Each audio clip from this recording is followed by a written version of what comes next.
Ron Cook, Chancellor of the Texas Tech University System, Dr. Ted Mitchell, Family Practice Specialist and member of the Lubbock Economic Recovery Task Force, Dr. Josh Hill, and Lubbock Mayor Dan Pope. Let's start today with Catherine Wells. Good morning, everyone, and Happy New Year. It's great to be back. I hope everybody had a wonderful holiday. Our numbers here in Lubbock are actually looking better, much better than what we're seeing across the rest of the state of Texas and across the nation. We're averaging about 250 new COVID cases a day. If we can continue at that rate and not increase it, I think we will be doing well as we move into the next phase, which is our vaccinations. I'm so excited that the health department was able to start our first large-scale vaccination clinics. Those started on December 28th, and to date, we have vaccinated over 3,400 Lubbock residents. That first clinic on the 28th and our second clinic on the 29th, we're focused on that 1A group. And as a reminder, that 1A group are our first responders, healthcare workers, home health, anybody that could become exposed to COVID by providing medical care to individuals with COVID. Then on Tuesday of that week, the Commissioner of Health opened up vaccinations to the 1B group. And with that, we were able to quickly expand who we were vaccinating and offered vaccinations at the Civic Center to that 1B. And that 1B group is those individuals who are over 65 or those who are under 65 that have a comorbid condition. We're looking at things especially like obesity, diabetes, those diseases that can make, if they have COVID, likely increase their risk of hospitalizations. We're very excited to be offering these clinics. Our goal at the health department is as soon as we get vaccine in, we want to turn around and have a clinic within 24 to 36 hours. We received another large shipment or a shipment of 1,000 doses today, and we will be hosting a clinic tomorrow, and that information will be released later on. Again, we're excited to offer vaccine clinics here to the community. And with that, I'll pass it over to Dr. Cook. Thank you, Catherine. And a New Year's blessings to everybody that's listening. Our hospitals remain full. Our numbers are coming down slightly. A few weeks ago, we had 90 plus patients in our combined ICUs. Now we're down in the upper 60s and 70s. So our numbers are coming down. We're still around 170 patients or so that are still in the hospital related to COVID instead of well over 200. This is good news, but our hospitals continue to be full. Our ICUs continue to be full.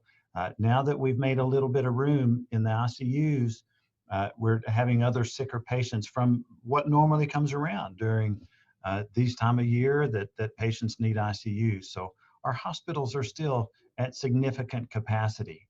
And please remember, we've lost about 600 members of our community. Our 600 people in our family and our friends have been lost to this disease. So it's still very real, and we must continue to respect this virus and its potential to cause death or to cause significant long-term illness that takes months to recover from. As Catherine said, it's good news that we've begun vaccinating people. We have two different kinds of companies that are providing vaccine for us, the Pfizer vaccine and the Moderna vaccine. Currently, as Catherine said, we're in 1A and 1B, and let me also help define that 1B category. As she said, it's 65 and older, or individuals who are 16 or 18. It depends on the vaccine manufacturer. So Moderna is 18 and older, and Pfizer is 16 and older with at least one medical condition that puts you at risk for a significant illness, and that's cancer, chronic kidney disease, severe lung diseases, severe heart disease. This also includes obesity and pregnancy. And the American College of Obstetrics and Gynecology actually said they do recommend that pregnant women get this vaccine. And so please have a conversation with your primary care provider, your obstetrician, or your family physician that's delivering your prenatal care to have a conversation about that if you think that you qualify for that. Please remember that this is 95% effective if you get both doses, and that's an important. You must get both doses. I know of individuals who received the first dose of the vaccine, got exposed to COVID, and came down with significant COVID illness. So it requires both doses of the vaccine to make sure in 2 to 3 weeks after that second dose before you're fully covered as best as possible. So make sure you get both of those doses. It is a very safe vaccine. And again, it requires 2 doses to become fully covered.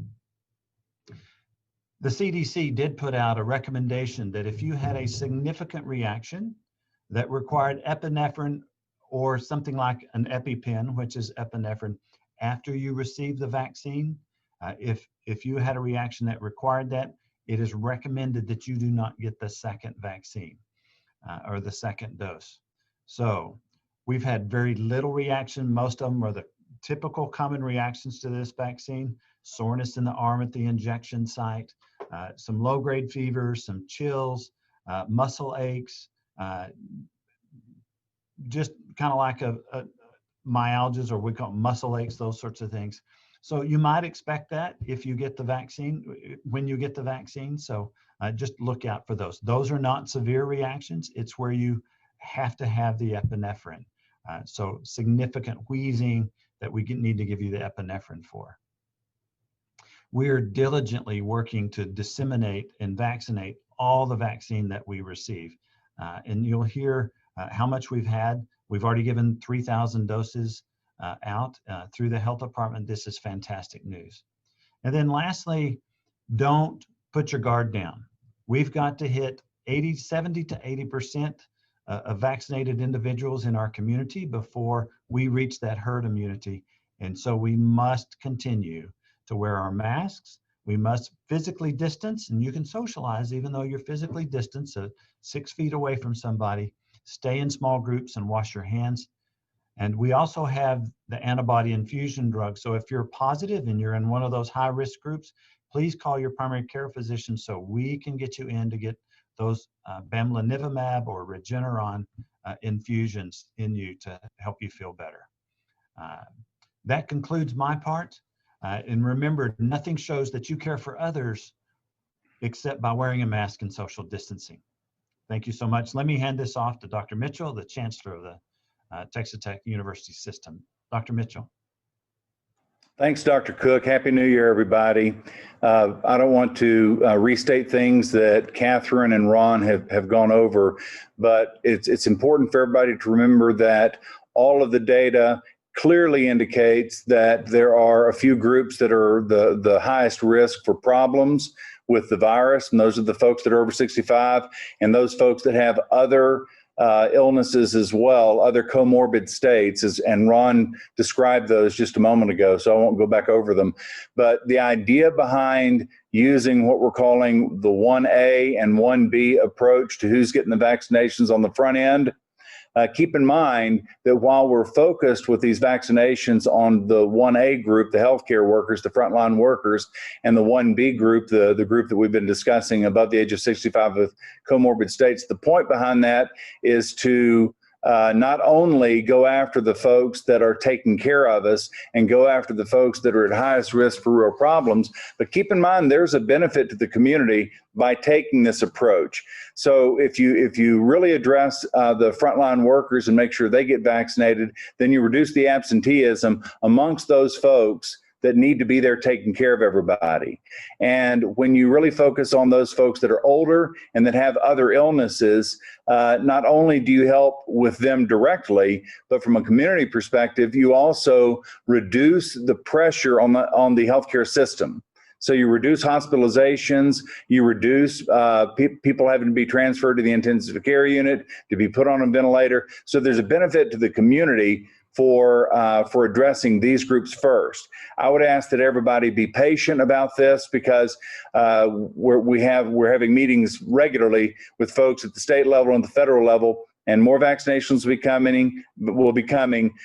We should be getting enough vaccinations by the end of February, 1st of March, that we can open it up to more general populations. We've had numerous discussions about the logistics of where people go for vaccines and the like. But at the end of the day, we're encouraged. And when we're having this discussion, it's important for people to understand that the more folks that we get vaccinated, the faster we can, as a community, move back toward normal, as much as normal as possible, day-to-day lives. And this is a first big step in that direction. So it's like Winston Churchill said, this is not the end.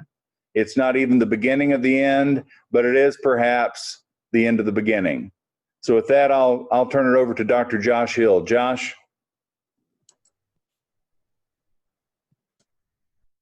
Thank you so much, Dr. Mitchell, for that introduction.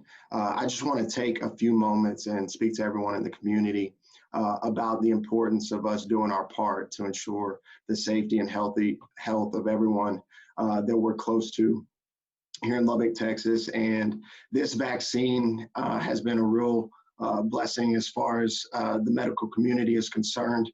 And I just want to stress the importance of everybody doing their part and getting this vaccine and pursuing to get themselves immunized and protect themselves and those around them. I myself just received my second vaccine this morning, of the Pfizer vaccine. I've encouraged my family members who have been eligible for the vaccine to get those vaccines, and they've taken that advice and gotten the vaccines. And we've had really good responses thus far. Just some minor soreness, minor aches and pains, nothing really severe.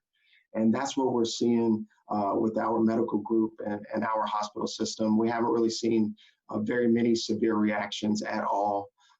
This vaccine has proven to be safe thus far, and the efficacy and the data that we have thus far, by all means, shows really promising results as far as being effective to prevent people from getting the virus, and also to lessen the severity of symptoms if people do come in contact with the virus. As Dr. Cook alluded to earlier, it is absolutely vital that you not only get the initial vaccine, but also get the second vaccine. And the full immunity that we're hoping for, that the data is pointing towards, that 94 to 95% prevention of getting the virus, doesn't take place until about 2 or 3 weeks after the second vaccine. Your body takes time to mount an immune response and protect itself from this virus. And so it takes time. And so I just want to encourage everybody to be diligent, to be open-minded, and do what you can to protect yourself and protect those around you, so that we can put this virus in our rear view and start getting back to the way things used to be for the benefit of everyone involved. I want to wish everybody a happy and blessed new year. And with that, I'll turn it over to our mayor, Mr. Dan Pope. Thanks, Dr. Hill. I'm also thankful for our team that's with us today, Dr. Mitchell, Dr. Cook, as well. I just can't say enough about how much we appreciate your what you do for our community. I want to share a few data slides. I want to say welcome to 2021 first, though. It's sure I never thought I'd see a year I was more excited to get to than 2021. Let's look at 3 data slides real quick.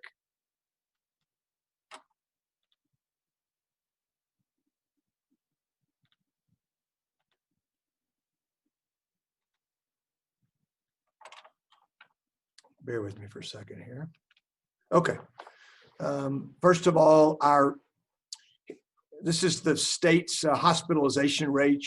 You're familiar with seeing these numbers. Remember, at 15%, for when a trauma service area gets over 15%, it limited occupancy, closed down bars, et cetera.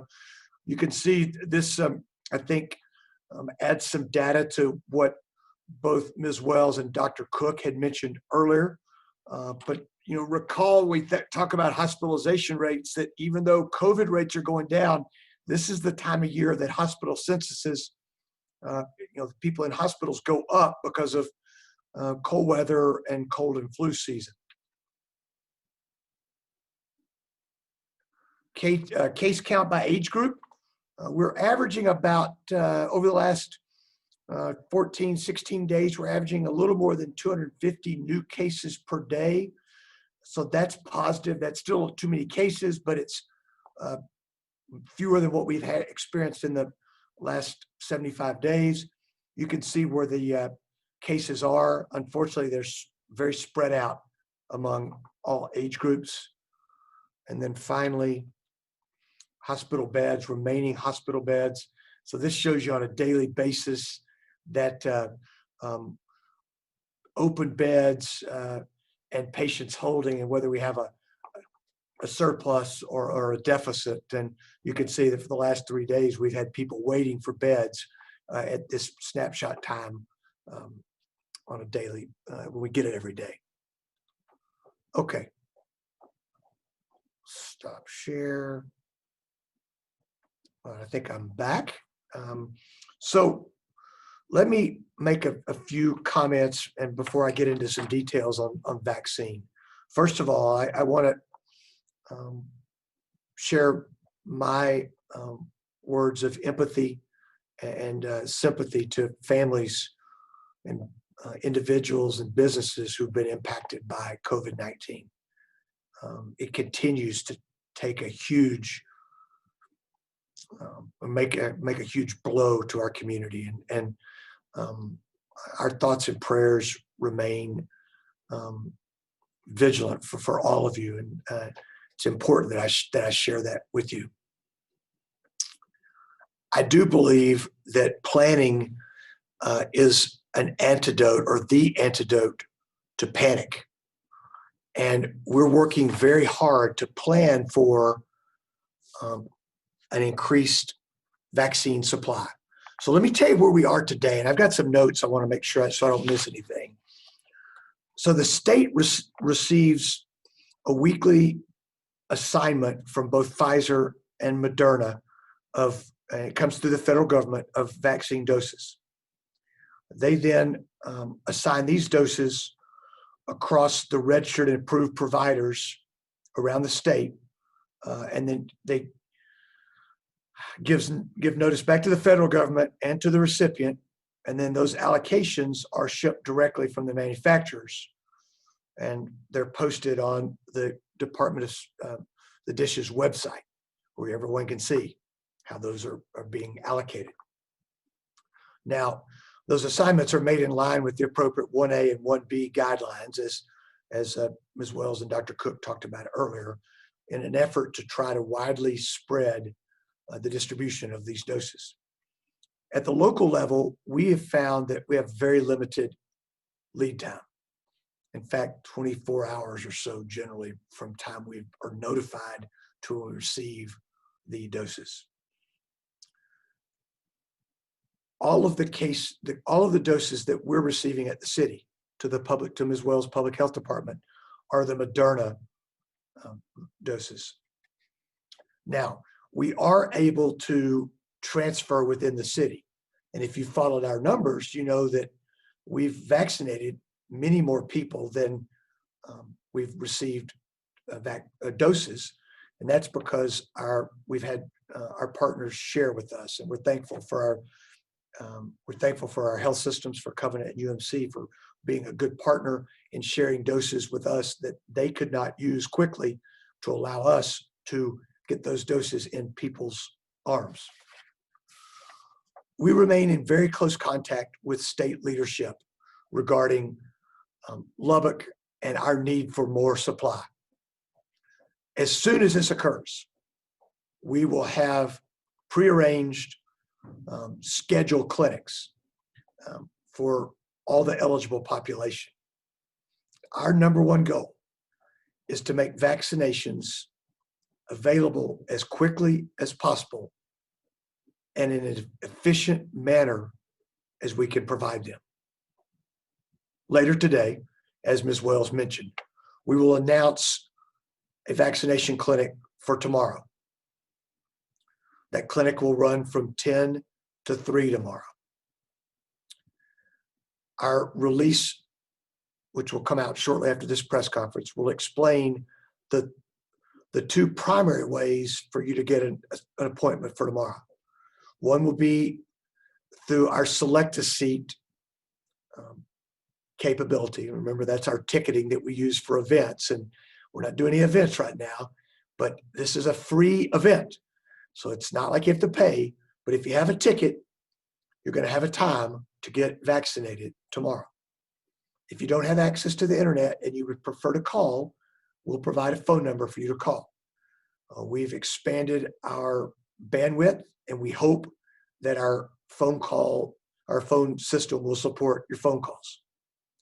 If you're unable to get through either one of those methods, we will have limited, let me underscore, limited walk-up ability. But our first priority will be to those that have gone and gotten a reservation. Now, these shots are free. We want you to have these shots.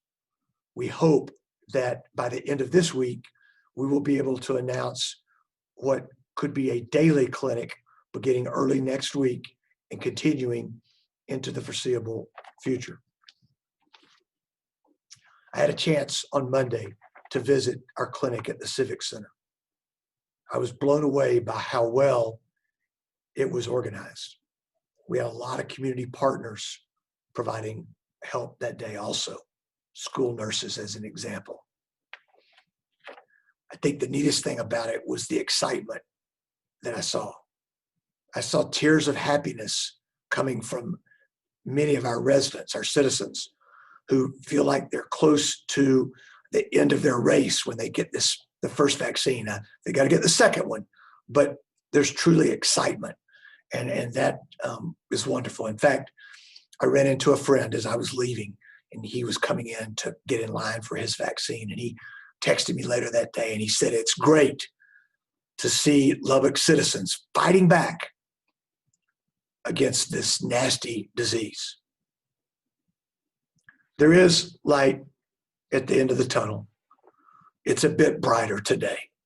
That's the good news. We've got to stay the course. We need to stay safe. We need to be kind, and we must be hopeful. Lacey, back to you.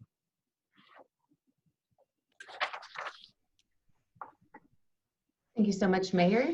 I'll ask the other panelists to turn on their cameras and unmute themselves, please. So we're going to open it up for media questions. And today our media order is Latino Lubbock, KCBD, El Editor, KLBK, Texas Tech Public Media, The Daily Toreador, The Avalanche Journal, and KMAC. So let's get started with Christy Martinez Garcia from Latino Lubbock. Good morning, everybody, and congratulations on these vaccine clinics. They have gone well. My dad and two aunts got to do theirs on Monday, on the same day they buried their brother from COVID. So thank you. But here's what we did have issues with the phone lines. I'm glad to hear that more are going to be put into play. But how sure are you? I mean, I know it's a quick turnaround for us to get the message out, the media to get the message out, and then people calling in, but how sure are you that people are going to be able to call in? Well, I can't tell you for certain that we can handle every phone call. That's why we're asking those that can to go online and use the Select a Seat option. Remember that we expect we only have a few more than 1,000 doses on hand. So there'll be much more demand than there is supply, Christy. And that's why we're working so hard with the state to ensure an ongoing supply so we can not only do this on a more of an ad hoc basis, but on an everyday basis. Catherine, I know that when we first started dealing with COVID, one of the questions that I asked was, what was the ethnic breakdown of those that were receiving testing? And now here we are receiving vaccines. What is the ethnic breakdown? And if you haven't already put something in place, will you? Because I think it's important to also collect that data. which, you know, I know only 1% of the population has been vaccinated, and I think there's still time, but is that something that you plan to do or already doing? The ethnic data is not collected with when you register for the vaccine and through that paperwork. My observation of working all of these clinics is I saw a very diverse group of individuals accessing that clinic. You know, older individuals, very frail, both African American and Hispanic community. I think the Civic Center is a place that everybody knows in Lubbock, and I hope everybody feels comfortable coming there to receive this important vaccine. Thank you. I appreciate your time. Thanks, Chris. Now we move to Karen McKay with KCBD.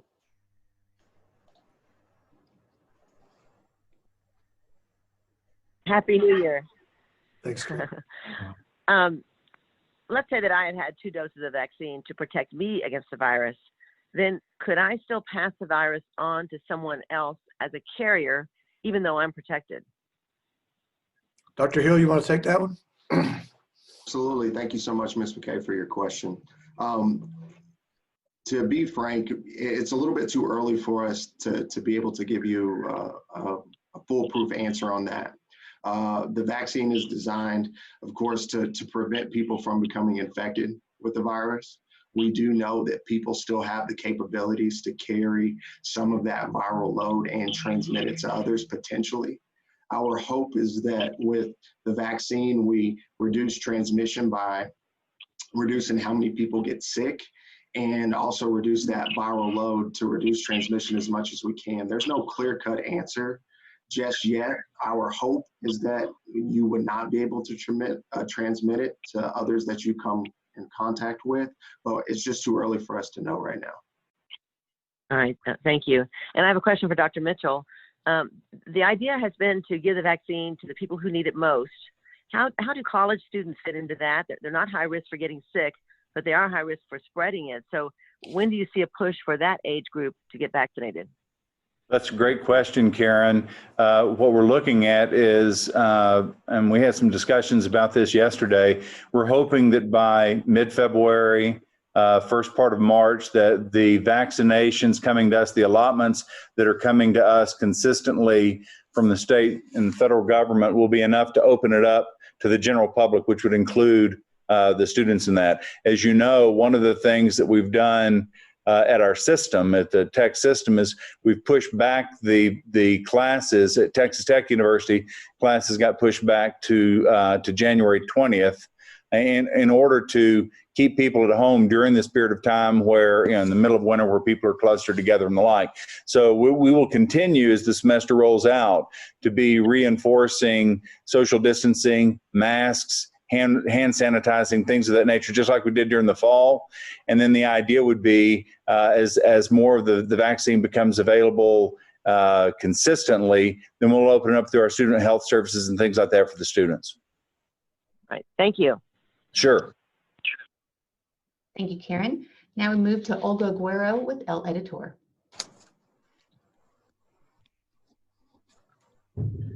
Happy New Year. It's good to see everyone, and Feliz Año Nuevo.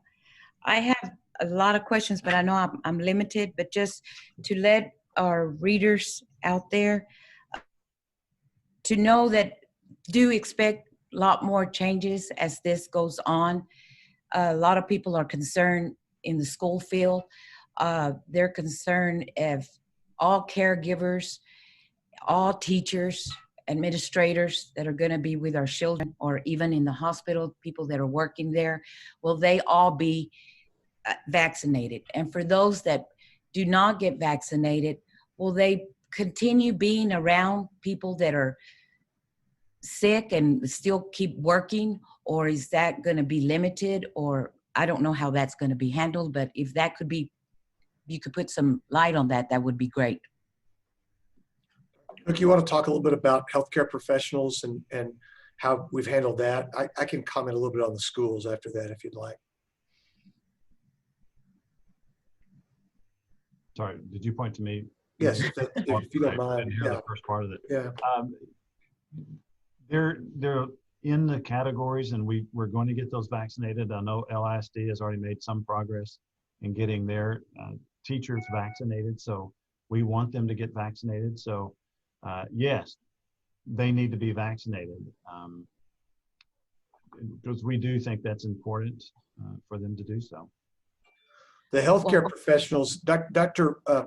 Hill, show us your button you've got right there on there today, and tell everybody, explain what that is, and talk a little bit about the process that you guys have followed for frontline healthcare professionals.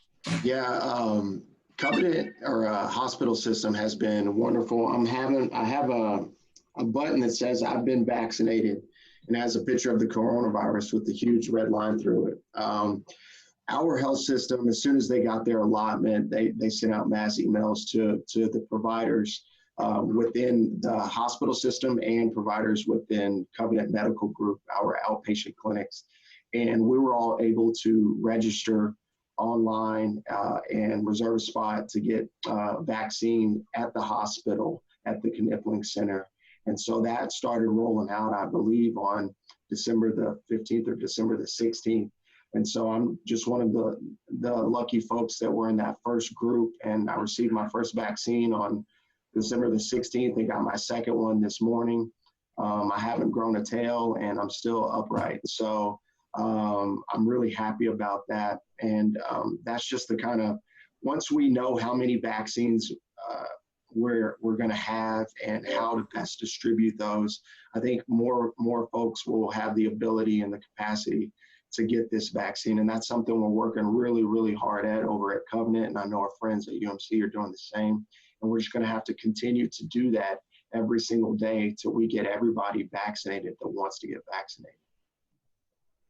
We'll make a priority. Ms. Wells worked closely with Lubbock ISD this week.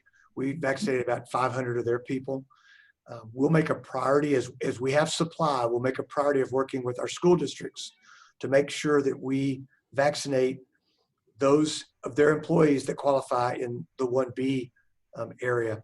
And it's important to us. We know how to do it. We just need supply, Olga. Thank you. My second question is, I know that you said we're receiving, or the city's receiving the Moderna, but are we capable? Are we up to code? I mean, can we receive and be given the Pfizer? Because, you know, Pfizer is a little bit more delicate. I know it requires the big old freezers and more time. Is Lubbock equipped if we were to be able to get some of that vaccine as well? I'll take that one. So our hospitals, for Pfizer, the state really targeted our hospital systems because they have that ultra cold freezer. However, we have other options for ultra cold freezers. I have one here at the health department. So if they make that vaccine available to us also, we're capable at the health department to provide that vaccine to our community. But right now, most of that Pfizer vaccine is in the hospital systems. Thank y'all. Y'all have a beautiful day. Thanks, Olga. Thank you, Olga. Now we have Terry Furman with KLBK. Good morning, everyone, or good afternoon now, and Happy New Year. My question is this. If someone has had COVID and recovered completely from COVID, are they still encouraged when it's time for them to get a shot, or are they more encouraged to wait until others who haven't had it yet get it before them? Dr. Cook? Turn my mic back on. You bet. Thanks, Terry. Yes, we would still encourage you. There are some studies out there that say that roughly your antibodies may last about 90 days after being infected with COVID. There are some other studies that so it may be a little less than that. So certainly we would encourage anybody that's had COVID to go ahead and get in the line to get vaccinated when it's appropriate for your phase. So at least 90 days, maybe a little earlier. I don't think when it becomes your phase and you're available and eligible to receive the vaccine, regardless of whether or not you've had COVID, please get vaccinated. All right, very good. My follow-up question, or my second question, is this. how are we planning to get the vaccine out to our homeless population in Lubbock? Ms. Wells, you want to talk about that? Yes. Our first priority is to get a regular shipment of vaccine into the community so that we can get the Civic Center up and running and being able to have multi-day clinics. After the health department gets that going, our goal is to have more targeted, we'll have more access to vaccine, and then we can go in and really work with some of these high-risk groups that will be less likely to access the Civic Center site. Okay, very good. Thank you. Okay, now we move to Sarah Stelf-Walbrick with Texas Tech Public Media. Hello, everyone, and Happy New Year. My first question, what has been the biggest challenge of the vaccine rollout? And as we get some more doses, what is the city doing to mitigate that challenge? Well, I'll start and I'll let Catherine add, but it's real simple. It's supply. If we had more supply, we could put more doses in people's bodies. And so we're working, I had 2 phone conversations yesterday with state leaders on this, waiting for response today on a question about more supply. So it's supply, and then relatively, I guess the other piece that goes with that is when we do get supply, we have such short notice. Catherine, you want to add anything to that? I would agree definitely with the supply. Sarah, we had the opportunity to walk through that clinic the other day, and we can vaccinate 200, 300 people an hour when that clinic is fully staffed up. So if I can have more supply, we can open up more appointments, we can accept more individuals into that system to get more people vaccinated. That's a good segue into my second question. Amarillo's health department has received quite a few thousand more vaccines than we have. Those of you who have talked to state leaders, can y'all give some insight into how that panel is deciding how many doses of the vaccine goes where? What are they looking at? Sarah, we've talked to them. I'm not certain that that they can even give a good answer on that yet.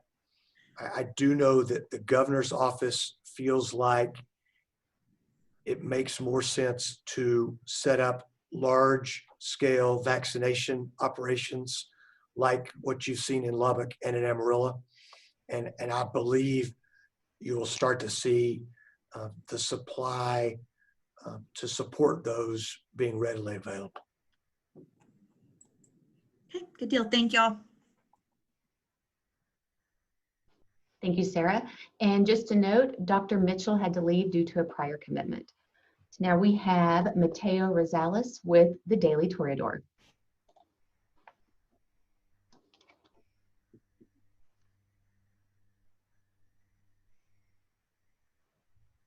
Mateo, can you hear us?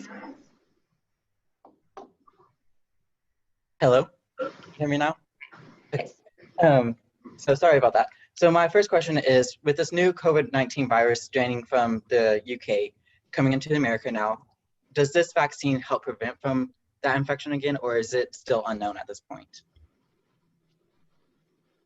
Can help answer that.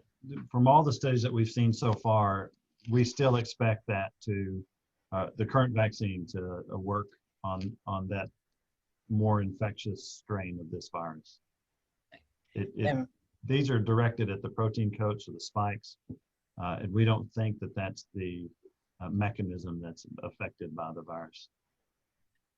Okay, thank you. And Dr. Cook, earlier you said that there is a chance of possibility people that have already had COVID-19 to be reinfected. Can you more elaborate on that? So if you've already had it and your antibody, our body makes antibodies to fight off the virus, and that's what the vaccine does too. We believe, and there are some studies that show that over time, your natural immunity to the virus, not related to the vaccine, but to the virus exposure, wanes over time. It falls off over time. And there are some reported cases that we've got individuals who were infected with COVID and became sick early on. Then a number of months passed, and then became secondarily or sick again with a second dose or a second infection of the virus.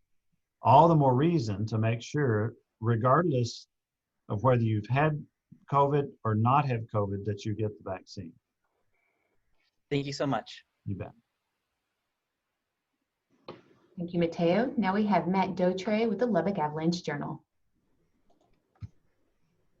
Good morning, everyone. Mayor Pope, is it frustrating how slow the vaccines are being rolled out? I mean, the Moderna vaccine was approved by the FDA like 3 weeks ago, I think, and only 4,000 citizens in Lubbock have been vaccinated. Like, is it frustrating from your end? Well, so the Moderna vaccine was approved the Friday the 18th, I believe. We received our first shipment on Christmas Eve, I believe. Does that sound right, Catherine? Yes. So Matt, I guess I would agree. It's frustrating in the sense that I'd like everybody to have their vaccine today. I'm not very patient, but that's not real world. I think what you're going to see with this is a sort of a hockey stick kind of effect, and that is that you'll see it starts slow, and then I believe you'll see it really take off, and I think you'll see that around the country. I would imagine when we're back here next Wednesday, we'll feel much better about it, and I think it'll continue to progress like that. That's my, and I'm hopeful. That's by nature, but I think I can see enough of what's happening behind the scenes to feel pretty confident in that. Do you find yourself having to lobby? Do you feel like you're lobbying state leaders for more vaccines in Lubbock? I don't know that we're lobbying, Matt. I think what we've got to do is prove that when we get vaccine, we get it in people's arms. And I believe that when we show we can do that, we're more likely to get at least our share. Mm-hmm. So I don't know if this is a question for Dr. Cook or Ms. Wells, but so when is it going to become this big citywide effort that we're all kind of envisioning? I mean, I've heard nothing from my pharmacy or my clinic. All I'm hearing from is the health department. I'm assuming vaccines are occurring elsewhere, but honestly, I don't know where other than the health department. So, Catherine, you want to start with that one? Yeah, please. And I guess let me rephrase that. So are vaccines occurring elsewhere in the city? And if not, like, when is that going to be the case? So the first places that received the vaccine were our hospitals, targeting on those healthcare workers. And then just last week, they opened up the availability of vaccine to that 1B group, which is much more general public because it's either over 65 or those with underlying health conditions. I know Market Street, United has received vaccine, but very small quantities, 100, 200, 300 at each pharmacy. We've had a couple of primary care offices receive vaccine, but again, very small amounts. So I think it's very hard to set up vaccine clinics when you only have 100 vaccines. I think some of the thought now is that if we can bring vaccine together, have large, be able to put a lot of people through a vaccination clinic that's much more cost effective. It allows more people to get vaccinated. And I think the thought at the state levels changed from looking at giving it to lots of places to now looking at larger vaccine clinics. And I think that's the change we're seeing this week and hopefully more next week. And I think I may be able to help just a little bit, Catherine, on that. Matt, thanks for your question. I think it's a really valid question. I know there's a lot of frustration in the community and also in the medical community about this rollout. Fortunately, at Covenant Medical Group at CMG, we're affiliated with Covenant Health System. So we've been allotted some vaccines for 3 Covenant Medical Group sites at the Northwest Clinic on Frankfurt and Erskine, Memphis Place Mall, and then also the Southwest Medical Park on 98th at Frankfurt. Now, we are aligning ourselves with the CDC guidelines as far as how we're targeting people for those vaccines. And so what we're telling our patients is if you're in that 1B group, we are trying our best as primary care providers and staff to reach out to those folks, to call them, to get them on a schedule at one of these vaccine sites and to administer those. Now, as you can imagine, we still, that's contingent upon the supply that we have. That's also contingent upon the resources as far as manpower that we have. So we are trying to reach out to our patients in that 1B group to get them set up and put on these vaccine schedules. And I would urge people in the public, if you are in that 1B group, it doesn't make sense to bombard these specific sites to try to get on a list. It makes more sense to contact your primary care physician. And we, as a Covenant Medical Group, are trying to partner with our community primary care physicians to enable a way where these community physicians that aren't affiliated with us can get those patients on a schedule as well. So it's going to take a lot of time, a lot of patience, a lot of man hours. And those are all dynamic things that are moving right now. Dr. Hill, how far in advance are you scheduling appointments? So we're again, that's contingent upon how many doses we have. Right now, we're scheduling for this week, for next week, the following week as well. And so again, the most effective way for people to get scheduled is whenever their primary care physician office reaches out to them to be compliant and get on that schedule. Or if you're in that 1B group and you haven't been contacted yet, you may reach out to your primary care physician and see if they have access to that schedule and can get you on that vaccine schedule. But we're scheduling for the next 2 or 3 weeks right now. Okay, thank you, Matt. We have Matthew Stell with KMAC.